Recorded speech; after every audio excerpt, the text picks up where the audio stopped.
Welcome everybody to a Mountain Blade Warband playthrough. This is mostly just kind of get you into the game, show you some of the features, and have a little fun while I'm doing it. Start a new game. And I'm not going to read to you. You can pause the video and read it if you'd like. There you go, Futanari Sunshine. Yeah.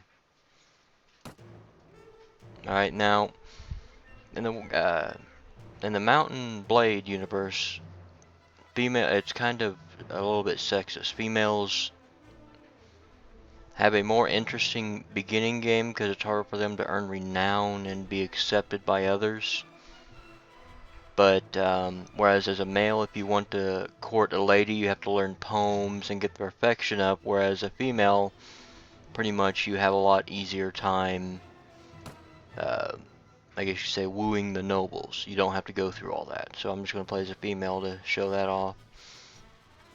Then here you get these selections get you various skills. Like an impoverished noble would get you some more, starting money and more noble skills, whereas, merchant, you'd be better in trade, warrior, better fighting skills, hunter, blah blah blah. I'm gonna go with an impoverished noble first off. Next, that was whenever you were born. This is whenever you're a child. Then once again, you have, a page at a nobleman's court. I'm actually going to go with another noble. Then this is, I believe, the equal to a squire for males. This is basically a bard. I'm actually going to go for a university student because it gives us a book straight off, which is like 8,000. Some of which are 8,000 and up, and dinars, which is the currency of the game.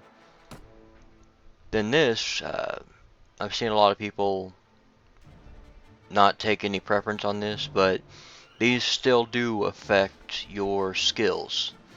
Like personal revenge will give you more strength. I'm not sure about the other ones. I'm going to assume this one gives you more money. I'm just going to go personal revenge for the strength boost. And then become an adventurer and ride to your destiny. Now, normally you have to wait until you become more renowned and more of perhaps a vassal or something. I'm not exactly sure when it happens, but apparently at some point you become nobility. Then you get to select the banner. And the NPCs will even comment on your banner, in the beginning when you're not, even like starting out right now, I will have very little renown. So notice I have a banner, but they won't recognize me. They'll be like, I see you have a banner, but I don't recognize you. I'll select that one. Then what will the game's saving policy be? You can allow me to quit without saving, or realistic, no quitting without saving. I'm going to go with realistic. Then we set up our character. You have 4 main attributes, your skills, and then your proficiencies. In each attribute has skills linked to it, and the skills cannot be more than 1/3 of the attribute linked to it. So, in order for me to raise my power strike to 9, to 3, I'd have to raise my strength to 9, then I could bump it up 1 more. Proficiencies are naturally how well you do with weapons, The higher proficiency, I believe, the more damage you do. I'm not 100%, naturally, I believe that's what that'd be doing, but I'm not an uber player of this. I'm more of got very interested in it, and I know some of my friends wanted to know what it was about. But, yeah, for your attributes, if you're wanting to play mostly, someone who charges in with their troops, strength and agility are very important because strength affects the damage you do. Not only that, but also these here, your weapon master, which makes it easier to learn weapon proficiencies and increases the proficiency limits of those thing, so you may put up points and then notice you can't uh, put it up anymore for some reason. Well, that's because you need to raise your weapon master. But what I think I'm going to do is more of a support build where I will rely more on my troops to get the job done, which can arguably be good and bad. I'm just going to go ahead and bump agility up. Then here we got all these skills. Iron Flesh adds 2 tier HP. Power Strike adds 8%.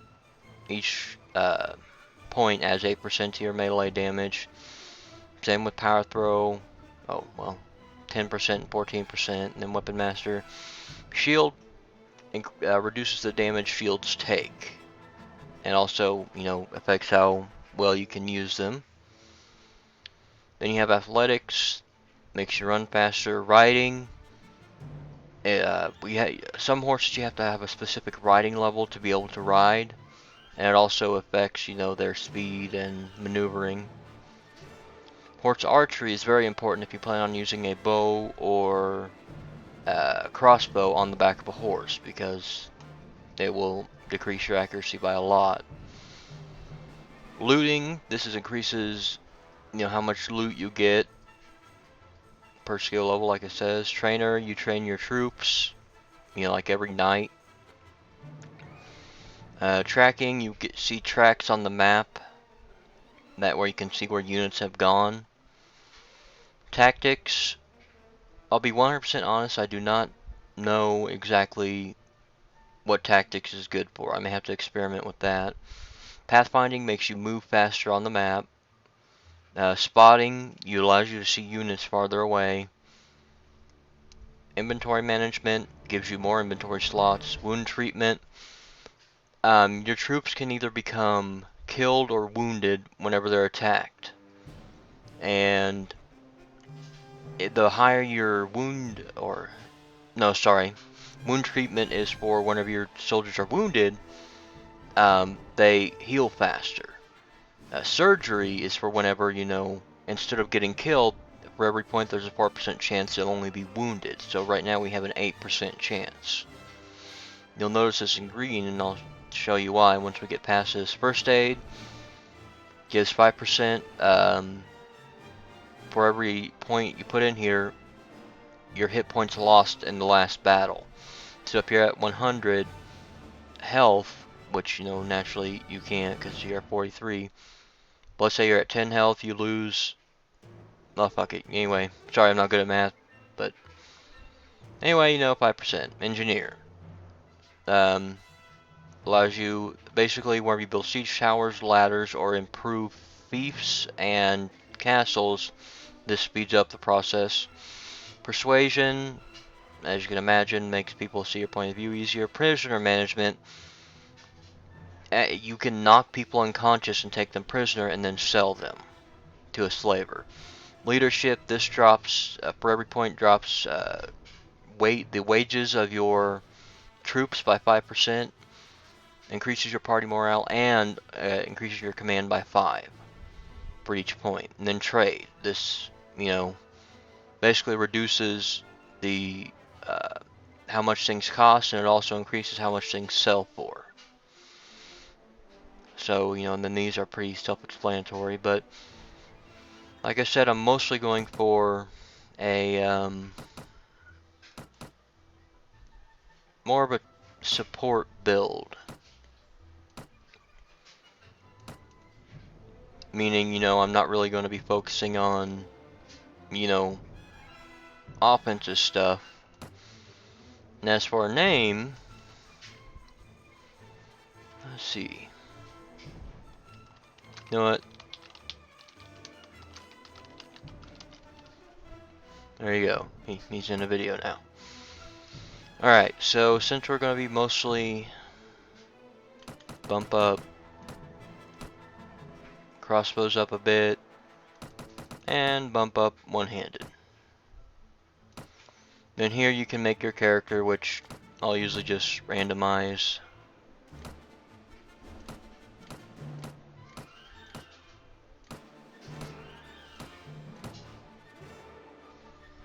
And there, good enough. Now here's where you get to select your uh, starting nation. You can leave. I mean, it's not like you're sworn to them or anything. You can move about as you like. This just gives you a good starting point. Swadia. They have the heaviest armored latent, troops basically upgrade. You can have your own troops in this, and they have the basically heaviest armored troops out of everyone. So their big thing is armor. Bejirs, off the top of my head, the only thing I can think of is archers, but I think someone else beats them in that as well. The Kurjit are their mounted units. They have mounted bowmen, which are pretty nasty and mostly annoying. The Nords, their infantry is pretty beastly. Not only that, but most of their infantry also carry throwing weapons, so they can also serve